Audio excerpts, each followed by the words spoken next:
అప్పుడప్పుడు పాటలు కూడా పాడుతూ ఉంటా. మామా ఇక పెగ్గిలా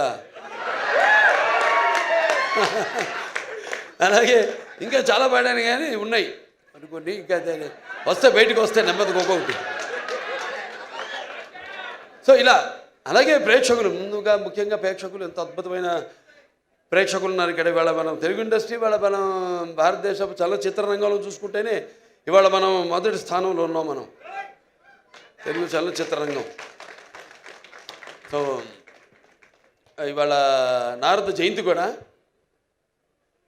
నారద మహాముని, ఆయన గురించి ఎవరు మాట్లాడుకోరు కానీ ఒకటి మాత్రం చెప్పగలుగుతాం, నాసం వాహమి వైకుంఠేనా అంటే ఈ యొక్క నాన్నగారు అన్ని పాత్రలు చేశారు, ఆయన చేయని పాత్ర లేదు. కానీ నారదుడు ఒక్కడు చేయలేదు ఆయన.